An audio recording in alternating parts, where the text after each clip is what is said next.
Hi, welcome to the Law Simplified. I'm Shaveen Bandaranayaka. Preparing and doing a law degree involves a number of moving parts. On the one hand, you have to go through a substantive or a bulky set of material or substantive content, from core textbooks to case law to subject guides to articles and so on.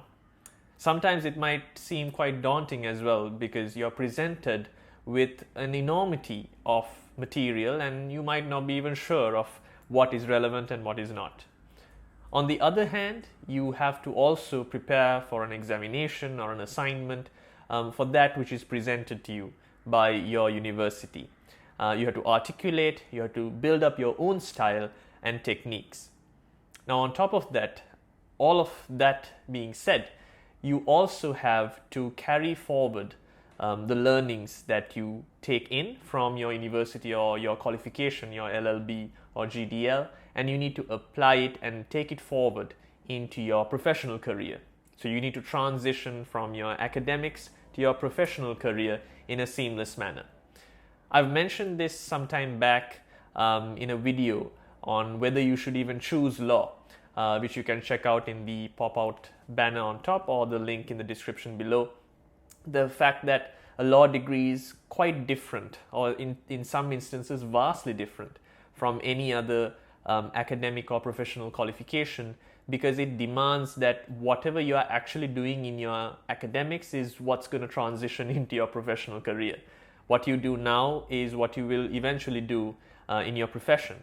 Now, having said that, you would have noticed that the theme or the general trend of most of the techniques that I present to you through this channel, through my Udemy courses, or even through the Masterclasses that I conduct one-on-one with students, dives deep into building your own personality as a law student and likely as a jurist and a professional or a lawyer later on. And what I emphasize more often than not is do not rote learn, do not memorize, do not by heart, understand the law and then apply it to any given scenario. And this is true by and large for every single thing that you do as a law student. But there's one specific thing that you cannot escape from in terms of repetition and preparation. Every single time that I encounter a resit student or a student who's coming in towards the latter part of their preparation and very close to the examination, something that I often notice is that they are vastly competent in terms of the knowledge, in terms of the case law, in terms of what exactly the subject area entails. But they have not once tried to answer a question. Now, in different ways, I have communicated this through this channel and on one-on-one basis as well to students that preparation is key. Practice, practice, and practice. A few years ago, I released a video called 5 Tips to Ace a Law Exam, which you can also check out through the pop-out banner that will appear. The fundamental aspect that most students fail to realize or even appreciate is that you need to prepare for that examination. You need to prepare to present your arguments and articulate whatever the scenario that's presented to you. More often than not, the reason why most competent students fail is because they are unable to put pen to paper. It's not because they don't know the law. It's not because they are unfamiliar or they cannot understand how it applies to a given scenario.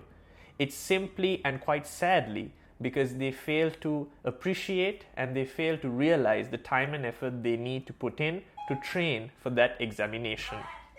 So, as much as you're a law student making your way through your academics, towards your examination, and then finally to your career, don't let this be a stumbling block towards succeeding in your law degree. Oftentimes, it is the most trivial things that differentiate between a student who is extremely competent and understands and articulates well in terms of the arguments of a question, but is unable to put it down on paper properly, and essentially makes a student that would have been a second up or a first class fall by the wayside to something below that. Also, understand the notion that you need to make sure that you are impressing upon the examiner what you are capable of and your personality. And the only way to do that is to prepare for your examination well in advance. Try and supplement with your day-to-day study patterns, going through past examination questions and any tutorials that you might have access to.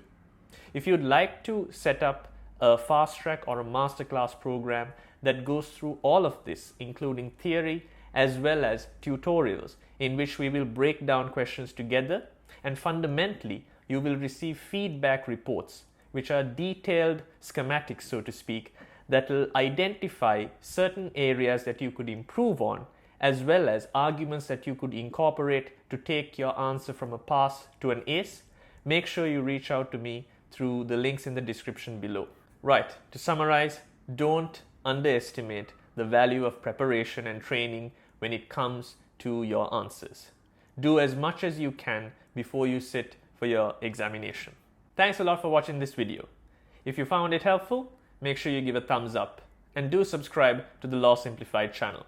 I've launched a brand new website, thelawsimplified.com, where you can find this and other techniques updated on a weekly basis. But until the next time that we meet, have fun, stay safe, and obey the law.